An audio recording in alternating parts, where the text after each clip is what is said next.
This podcast is part of the Batman Universe Podcast Network, hosted by the BatmanUniverse.net. Check out everything related to Batman and the entire Bat family at the BatmanUniverse.net, including news and original content related to comics, movies, television, merchandise, video games, and more. Also, check out some of the other unique podcasts that TBU has to offer. Consider supporting this podcast by becoming a patron on Patreon. Even $1 can go a long way in supporting this content that you enjoy. Look for a link over at the BatmanUniverse.net to offer your support now. And now, on with the show.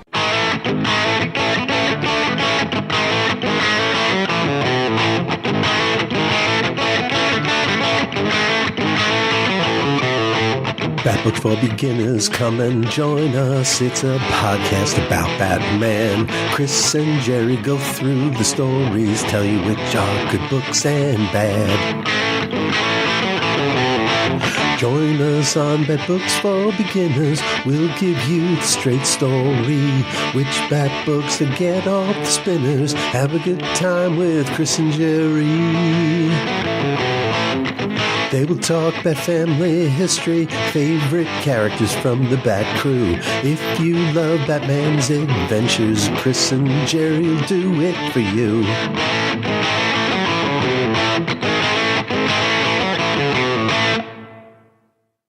Hello, and welcome to this edition of TBU's Batbooks for Beginners, episode 199. My name is Gerry. And I'm Chris. And we are your hosts. On Batbooks for Beginners, we will examine story arcs with Batman and related characters.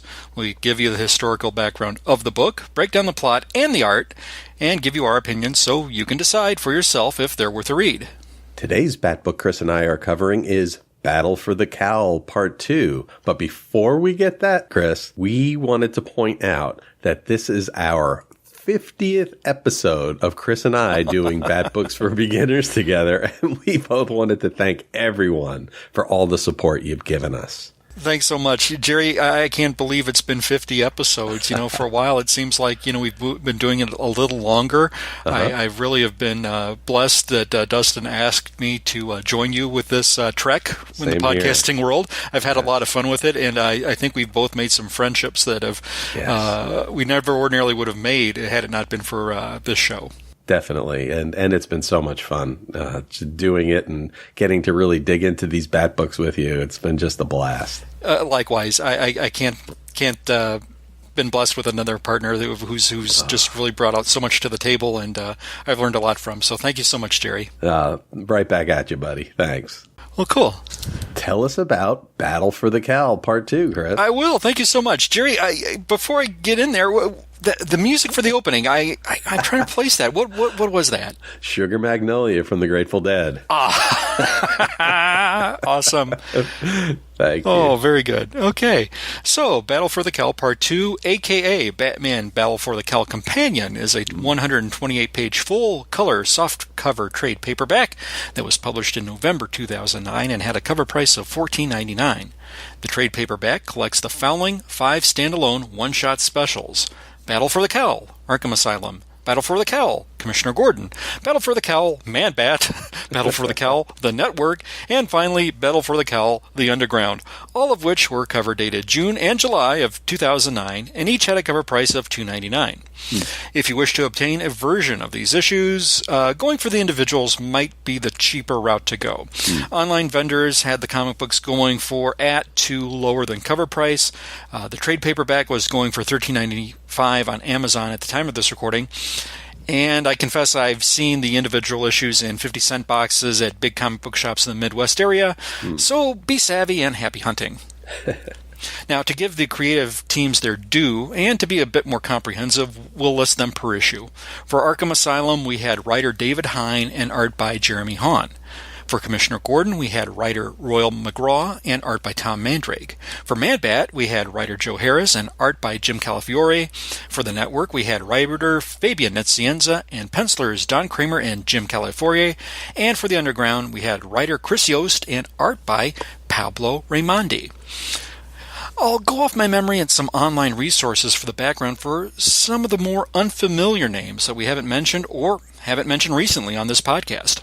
David Hein is British. He was born in 1956. His notable works include Silent War and Bulletproof Coffin. He's also worked on Spawn. And around this time, he worked on the Brave and Bold title. And a little bit after this, his writing is going to appear in Detective Comics. Jeremy Haun worked for Image Comics, IDW Publishing, Oni Press, Devil's Due Publishing, Top Cow, and Marvel Comics. Since 2008, he's worked for DC Comics, and he's also worked on the titles Berserker and Battle Hymn. Royal McGraw can be found on Twitter, appropriately, at Royal McGraw. He's the executive producer of narrative games, including Choices, Stories You Play. He's written many comics, including the title Batman Confidential. Writer Joe Harris is not to be confused with a basketball player for the Brooklyn Nets. He's done screenplays. He's written Fury of Firestorm, back when it was DC's New 52 a few years back. And he also did IDW's The X-Files Season 10. Chris Yost, he's a native of St. Louis, Missouri. He's 45. He's worked as a screenwriter for Marvel Studios' cinematic universe with Thor, The Dark World, and Thor Ragnarok. And as for Pablo Raimondi, you can find tons about him, more than I could list here on our podcast, on his website, pabloraimondi.com. Now, over on Amazon.com, this particular trade has a rating of only 2 stars out of 5, but that's based on just one review. But over on Goodreads.com, this has a rating of 3.48 stars out of 5, based on 384 ratings and 24 reviews. But the burning question remains. Just what do Jerry and I think of these stories and the trade overall? And with that, I shall turn it back over to you, Jerry. Thanks, Chris. So we're going to talk about this story after a few messages from some of our friends. When you talk about comics, does it sound something like this? Look, you can't put the Superman number 77s with the 200s. They haven't even discovered red kryptonite yet. And you can't put the number 98s with the 300s. Lori Lamaris hasn't even been introduced. Or maybe it sounds a little more like this. You think Mighty Mouse could beat up Superman? What are you, cracked? Why not? I saw the other day he was carrying 5 elephants in one hand. Boy, you don't know nothing. Mighty Mouse is a cartoon. Superman is a real guy. No way a cartoon could beat up a real guy. Yeah, maybe you're right. Would be a good fight, though. Hello, I am the constantly caffeinated Clinton Robinson, and my comics discussions can go to both extremes, but generally fall somewhere in between. On the Coffee and Comics podcast, I will review comic stories and other comics-related topics that can be enjoyed over a cup of coffee. So pour the coffee, or other beverage of choice, and join me on the Coffee and Comics podcast, available on iTunes and coffeeandcomicspodcast.blogspot.com. Welcome back. So here is the story for Battle for the Cowl Part 2.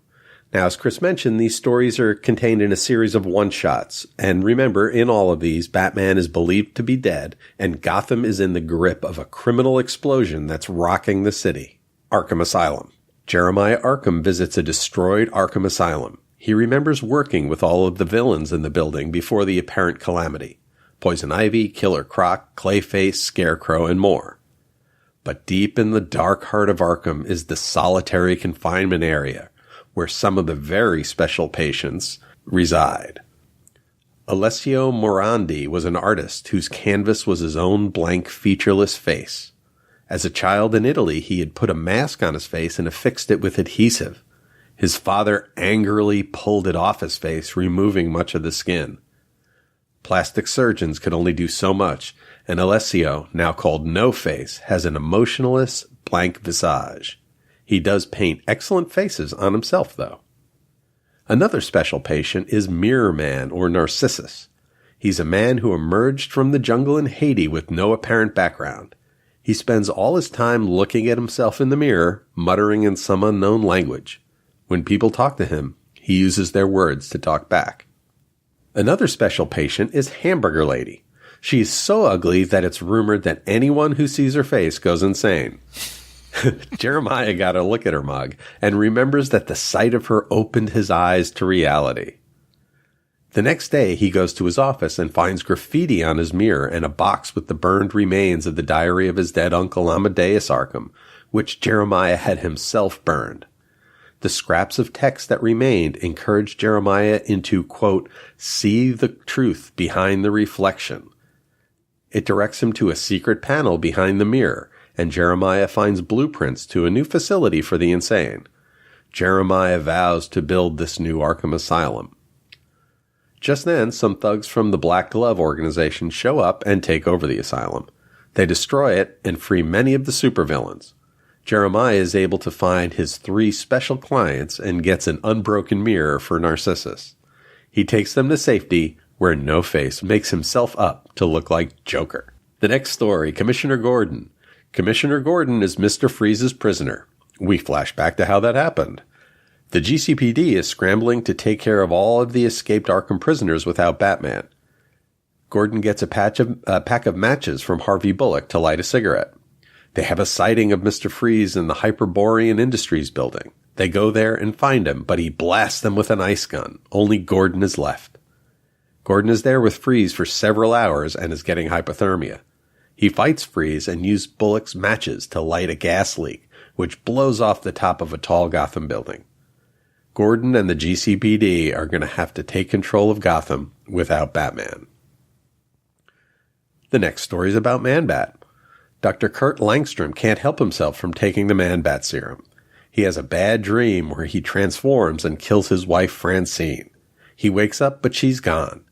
There's an Oracle signal on her laptop, and she was called into service to protect Gotham from the chaos. Kirk takes the serum and Man-Bats his way to fight some masked creeps, causing a ruckus. He's just looking for his wife. The outsiders show up and confront him. He uses his powerful squeaking abilities to deafen them and escape. He finds his way to the Gotham Power Station, where he finds Dr. Phosphorus. Phosphorus temporarily blinds Kirk and chains him to a chair. Kirk figures a way out and finds Francine in a basement room. Phosphorus threatens them, and Langstrom is able to turn into the Man-Bat without the serum. The two fight. Even though he's burning, Man-Bat hangs on to Phosphorus, and they sploosh into the river. The outsiders recover them. Man-Bat wants to fight, but Francine calms him down. He's upset and leaves them. The next story is The Network. Fake Batmans abound in Gotham City. Catwoman is trying to take out Jason Todd's fake Batman. Oracle is trying to direct members of the Bat family and their imported helpers to help out with some of the chaos on Gotham streets. Dr. Hugo Strange has a secret betting parlor that is taking wagers on things like which hostage is going to be killed first or freed first. He's making the violence in Gotham into a game for the super rich. Huntress and Cassandra Cain Batgirl are stopping an arms shipment. The two have an antagonistic relationship. They find a murderer that's tied up to a chair in a warehouse. If they save him, Strange says, 2 other hostages will be killed. If they kill him, 2 innocents will be released alive. Huntress wants to kill him. Cassandra stops her. Oracle hacks into Strange's computer system and says that all hostages must be freed or the money from the gambling venture will be lost. All the hostages are saved. Hooray! And finally, the Underground. Penguin doesn't like Black Mask moving in on his Gotham. He goes to Riddler for help finding Black Mask. Riddler takes Harley Quinn along. Catwoman almost takes out Two-Face. Poison Ivy destroys some poisonous chemicals and seems to break from Black Mask. Penguin's car is attacked, but he's saved by Catwoman. They are confronted by Black Mask, who Catwoman thought she had killed. Black Mask takes off. Riddler and Harley visit Holly Robinson looking for Selina to no avail. Ivy shows up. Harley is happy to see her. Jason Todd Batman attacks Selina, but she doesn't know who he is. She does know that Batman should not be shooting guns like Jason is. She gets thrown off a roof onto the hood of a car. Riddler, Ivy, and Harley find her unconscious. So Chris and I are going to talk about our feelings for this story after these words from some of our friends. Salwete. My name is Stella, and I am the host of Batgirl to Oracle, the Barbara Gordon podcast. Batgirl to Oracle is a podcast dedicated to Barbara Gordon, the first woman to hold the mantle of Batgirl for an extended period of time. roughly 1967 to 1988. The goal of Batgirl to Oracle is to examine the character's history from her first appearance as Batgirl and continuing through her tenure as Oracle. Each episode looks at a vintage issue of Detective Comics or Batman, as well as other books like Justice League and Freedom Fighters, and modern issues of Batgirl and Birds of Prey. I also keep track of news involving Batgirl and other members of the Bat family, and I have a revolving series of segments like Babs in the Tube, which highlights appearances of Babs in TV and film, Shipper Spotlight, which looks at a variety of comic and pop culture couples, gives their history, and determines whether they are hot or not, Reading with Stella, which could be described as an audio drama, or just me reading a book that relates to Babs or doesn't, and of course, the mainstay literature recommendation. I've been blessed to interview writers Scott Beatty and Chuck Dixon on their Batgirl Year 1 work, Brian Q. Miller on his Batgirl run, Dwayne Swarzynski and Christy Marks on their separate Birds of Prey work, and the creators and actors of the Batgirl Spoiled, the web series. I hope to interview more creators and actors in the future. My goal, most importantly, is to make a fun, entertaining, and thoughtful show that people enjoy and from which they learn. Find the show online at thebatmanuniverse.net and iTunes, and follow the show on Facebook and Twitter at Batgirl to Oracle. Thank you, and fly on, Babs lovers. Welcome back, Chris. All right, what'd you think?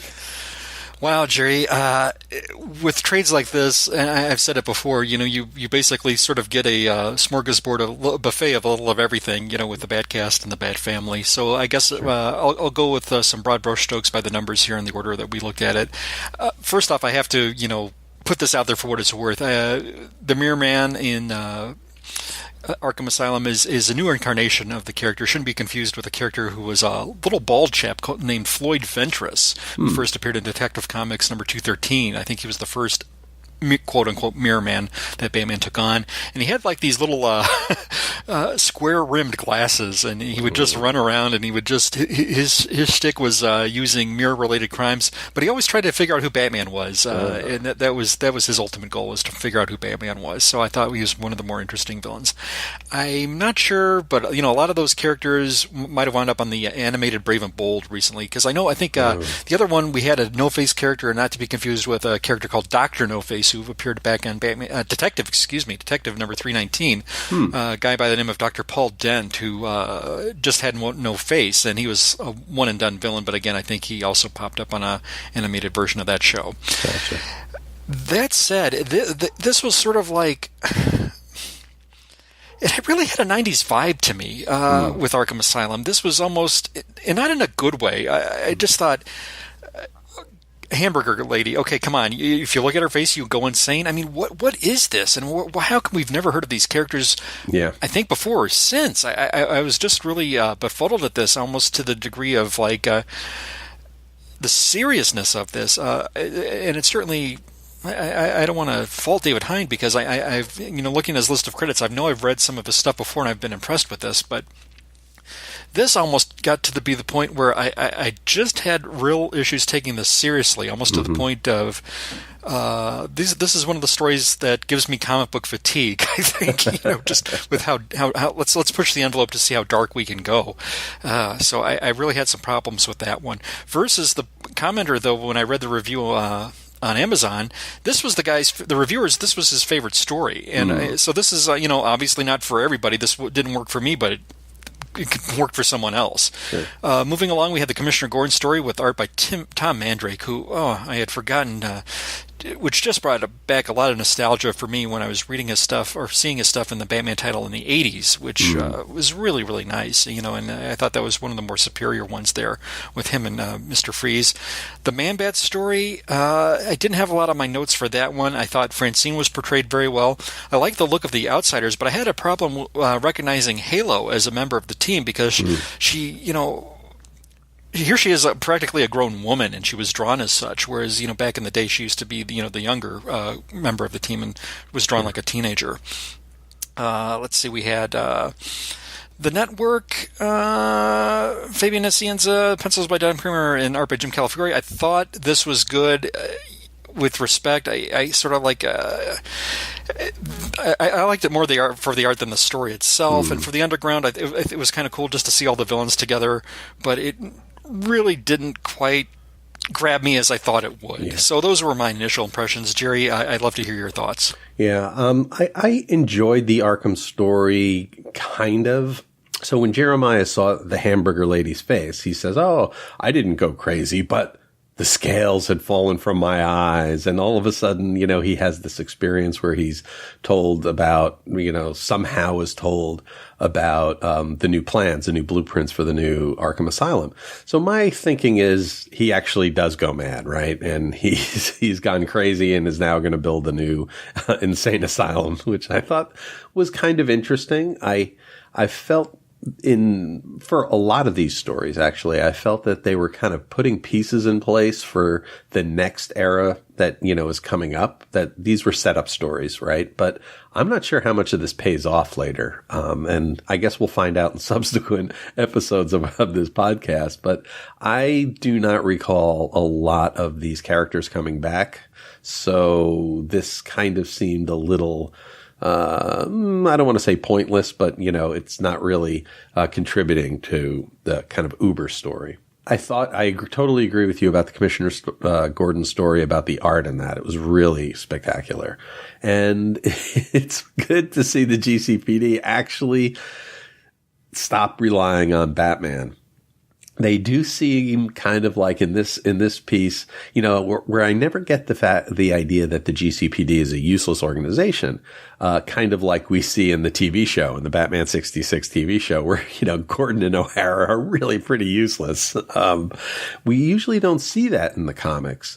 But we kind of have been seeing it, that they've been relying on Batman so much, that they really are having a hard time getting their act together to do anything on their own. But it's good to see here that they are finally kind of getting the idea that they've got to get it together. For Man-Bat, the Man-Bat story, I like Man-Bat as a character. I do not understand why Francine is leaving her laptop open with Oracle messages on her laptop. If I did stuff like that at work, that would be bad. So it's kind of surprising that she's doing it. Bad computer security practices there. And again, not really clear how Langstrom found Francine at the power station. They said something about that he used sonar. I was like, oh, okay, well, that sonar is pretty handy to have, I guess. And in the network, this was kind of interesting, and this is one that I should have really loved. It's got Huntress and Cassandra Cain, and I'm a big Cassandra Cain fan. And the two of them have an antagonistic relationship.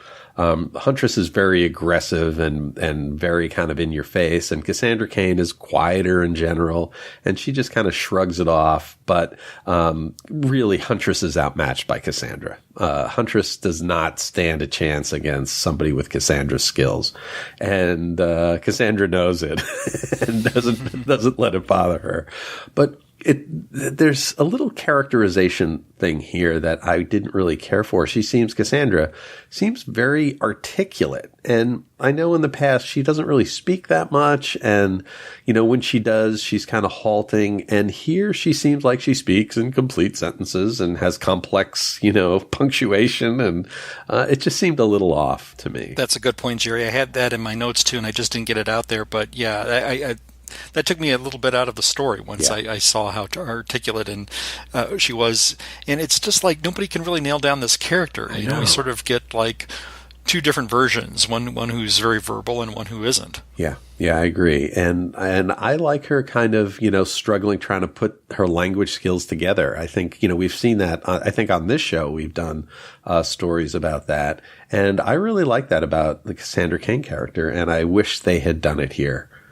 And in the Underground story, we see the beginnings, the forming of the Sirens. And I know they go off to have, a series of books that I really, really enjoy very much.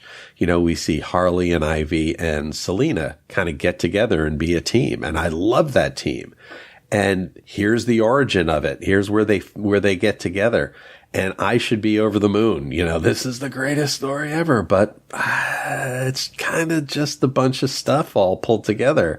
It just didn't really grab me, and that's unfortunate. I feel bad about that. You mentioned the artwork with the Mr. Freeze and Commissioner Gordon story. I sort of liked the art that was done in the Network story as well. Yep. But other than that, everything else was all, I hate to use the word quote unquote serviceable. It certainly wasn't bad, but nothing really stood out with respect to that. Yeah, I don't think any of these, I think in our last episode of the podcast, we had kind of part one of these stories. And I thought that they were very disjointed and kind of unbalanced. And that's not the case here.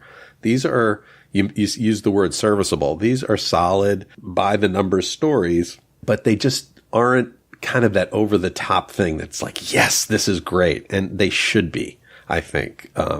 But, that being said, these are not bad stories, just not as good as I had hoped they'd be. Yeah, and I wonder what DC's game plan was back in the day, because you knew this Batman's Return was inevitable, and this is sort of like a bookmark, a little bit of a slog, right? We're going to get to this end point with Batman's Return, and you've got all the city in chaos there. I thought the characterizations, by and large, were fine. I didn't have an issue with how any characters were portrayed, save for Cassandra. Yeah. That one threw me a little bit, but everybody else seemed to be pretty much on note, which was good, with respect to Ivy in particular in the Underground story. Freeze was pitch perfect. Gord was pitch perfect. But beyond that, all these other lower tier Bat supporting characters just really didn't give me enough a different side of them, or something that kind of really elevated me to like them any more than I had going into this. Agreed. Okay. So where would you rate this if you were going to put a score to it? Jerry, I was wavering between a 2.5 and a 3. I know we've certainly looked at worse material on our program, but I just can't. That Arkham story just really threw me for a loop, and to put these new characters out there and never see them again kind of soured me right from the get-go. And maybe if the Arkham chapter had been in the middle, that might have changed my score a little bit. But at the end of the day, I can't really go beyond a 2.5. It was just average. It's sort of like going to like a cheap buffet. You're going to get full. I had my fill. Was the food great? It was okay. It wasn't bad. The how can you mess up pudding and Salisbury steak? I mean. They had Thousand Island dressing, the salad bar. It was all right. Nothing there. It was okay. It was. Did I leave full? Yes, I did. But 2.5 or 3. I can make an argument for a 3, but I'm going to probably just say 2.5. Okay. And by no means am I trying to be overcritical, but I just don't think I'm going to remember this. I'm trying to remember these stories when they came out. I thought they were okay. I think I liked The Network was my favorite, but then upon reading Commissioner Gordon, I really liked that one. I don't know. I think the Arkham stories just totally fell flat. That was my least favorite of the bunch, and I'm trying to rate these in order here. And Underground should have liked better, but that's second from the bottom. So I'm just going to settle at a 2.5 in my roundabout meandering with recollection of what we just looked at. So I'm going to say 2.5 out of 5. It's okay, like I said, I don't know whereabouts people listening can get this, if they have any desire to it. Like I said, I recently, just by coincidence, I found them in the cheap bins at my local comic shop. So, for what it's worth, you get some pretty things, but I just don't think there's anything memorable, nor would I say this is a must-read. Sure. I'd bring it in because I'm probably a little higher than you, probably somewhere between a 3 and a 3.5, because it has Cassandra Cain and it has the beginning of the Sirens, and that's just kind of nostalgic for me. Although that I don't think the implementation is that great here. So I'll probably skew to a 3. It's a mixed bag. They're okay. There were some good parts. There was some good art here, but nothing really is fantastic. It's just kind of a bunch of stuff. And in terms of a must read or recommend, I would say, there's a lot better things to choose. And the only reason I would say that this would be a must read is if you're a big Sirens completist kind of fan.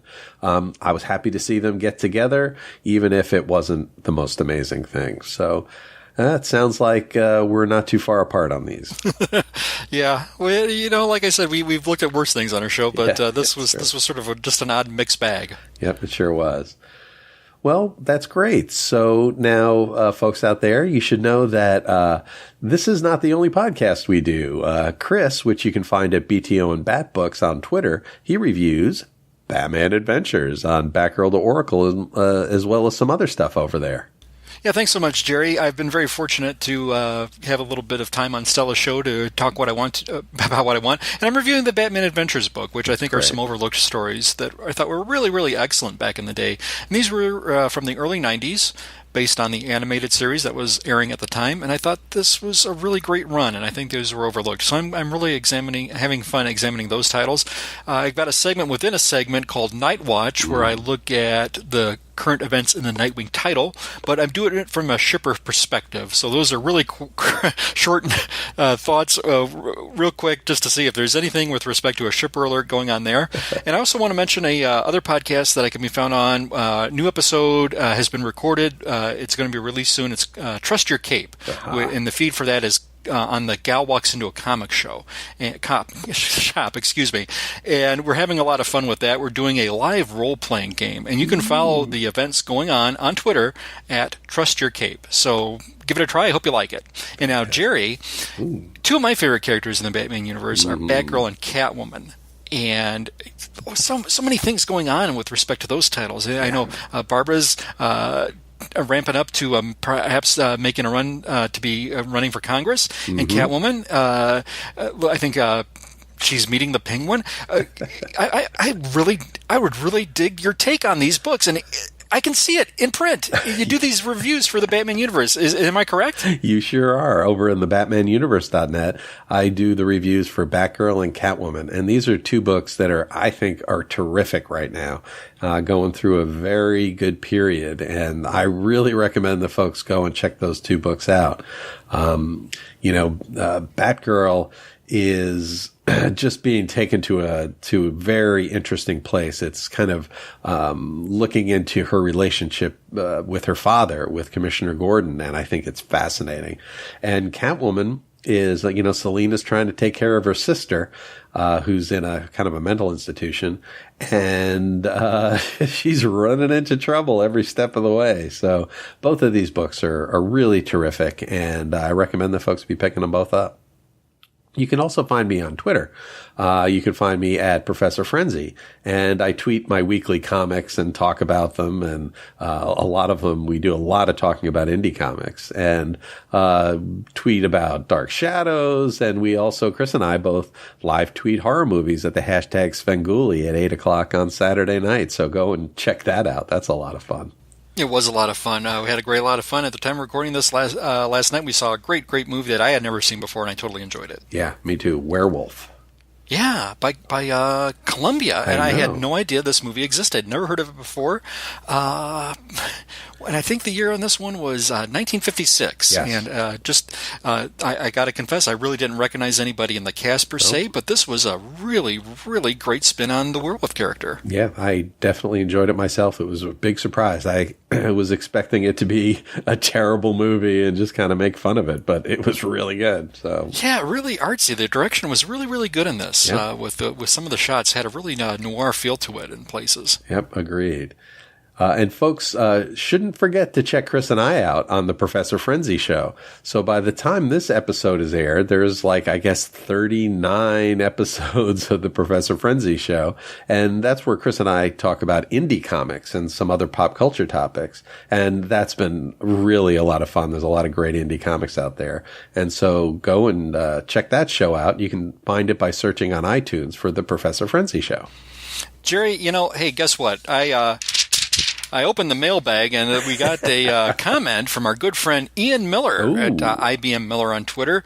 And I got to give Ian a shout out because he's done an outstanding job with all his contributions on the Batman universe and on the Batman Universe Comics podcast. So good. So informative and excellent opinion and analysis. And he wrote us, with our respect to our last podcast, we took a look at the first part of Batman Battle for the Cowl, and his comments go as the following. Gentlemen, excellent analysis. This crossover was plagued by really weird characterization, and though I enjoyed the Gotham Gazette issues more, they were too fragmented to be really excellent. And here, Ian, I said, there was some really weird characterizations with some of these characters on that one, and just a real mixed bag with that. And I'm trying to think, did I enjoy the Gotham Gazette issues more? Well, for me, it was about the same a little bit with the main character. Just not being utilized as I thought she could be, but it was sort of an overall jumble. Yep. Yeah. Yep, agreed.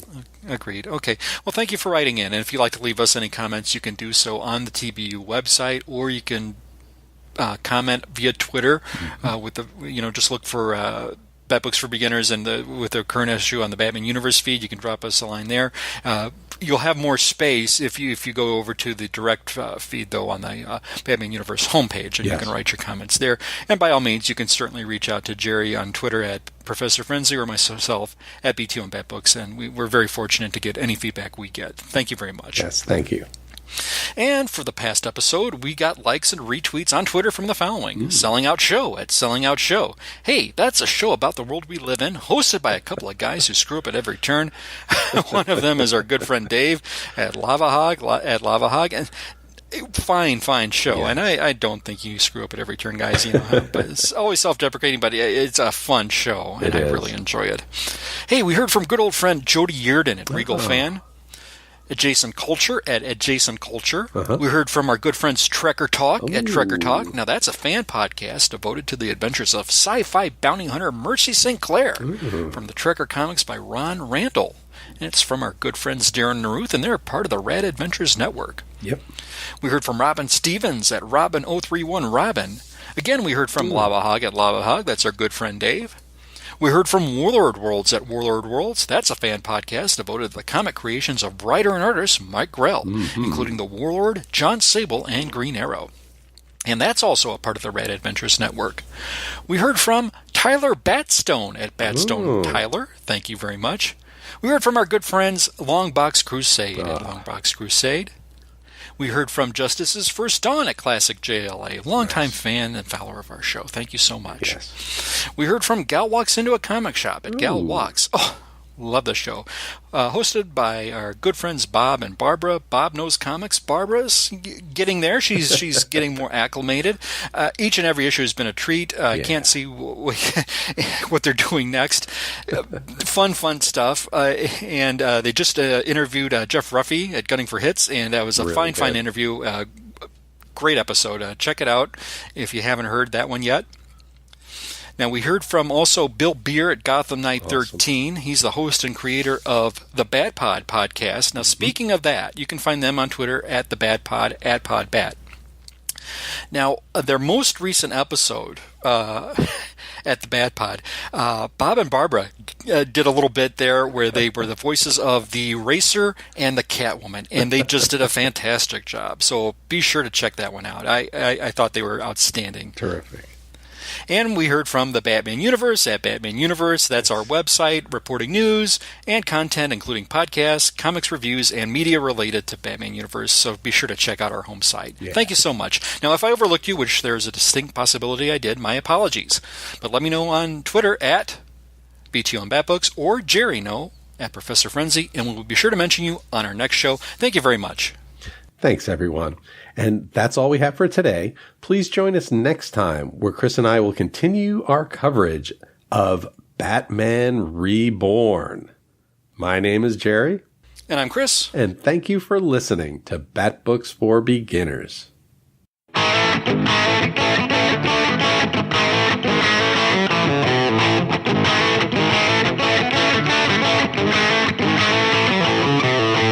Bat Books for Beginners, come and join us. It's a podcast about Batman. Chris and Gerry go through the stories, tell you which are good books and bad. Join us on Bat Books for Beginners. We'll give you the straight story. Which Bat books to get off the spinners. Have a good time with Chris and Gerry. They will talk Bat family history, favorite characters from the Bat crew. If you love Batman's adventures, Chris and Gerry will do it for you.